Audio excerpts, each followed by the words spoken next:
My name is Jackson Potter. I'm a member of the Chicago Teachers Union. I teach social studies at Little Village Lawndale School of Social Justice, and I'm a union delegate. I've been teaching for approximately 6 years now. I started my career at Englewood High School, and they shut us down with Rennaissance 2010, so I'm very interested in this issue and what it does. So Rennaissance 2010 was an initiative begun in 2004 by Mayor Daley and the Board of Education, feasibly to close down 60 to 70 neighborhood schools and reopen 100 new schools.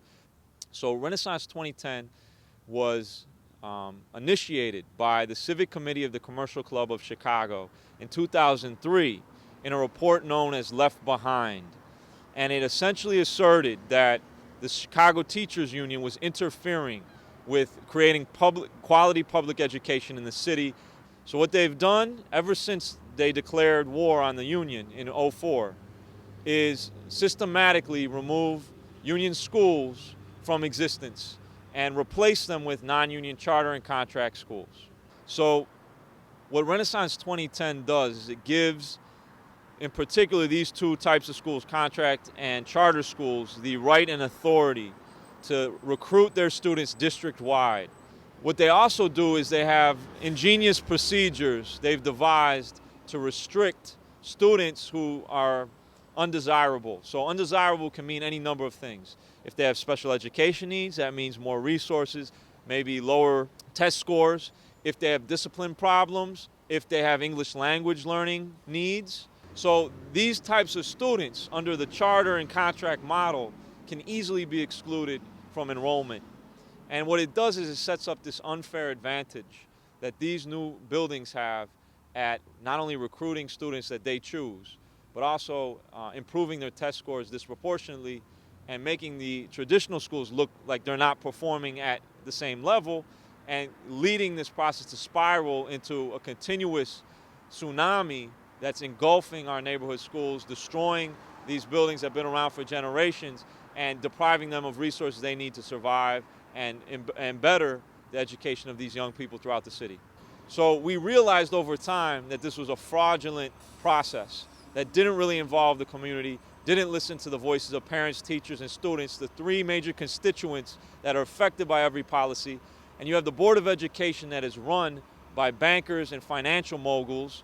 So virtually none of these people represent schools and students and regular people in Chicago. They represent the financial interests.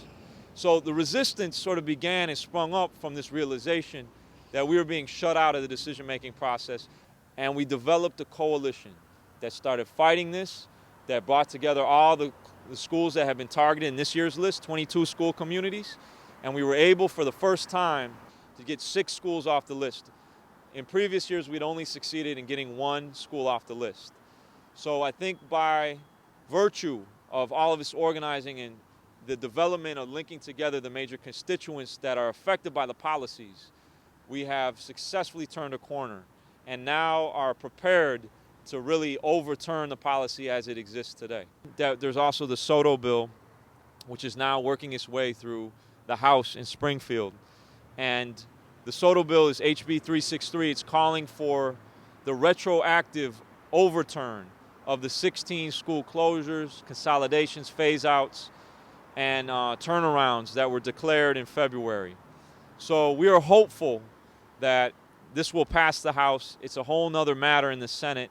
But with a groundswell of opposition that's been growing and growing, we're confident that it will at least get our issue into the public realm and make people start discussing it constantly and make it much more difficult for them to do this sort of thing in the future to come.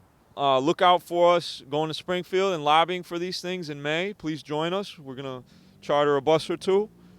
We also plan to do something around May 17th, which is the 55th anniversary of Brown versus Board of Education. We want to make it known that what the city is doing disproportionately harms students of color and in low-income communities.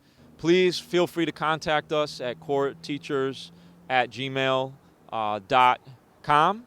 And also, you could look at our website, www.courtteachers.com or courtteachers.org, and we have all our contact information there as well.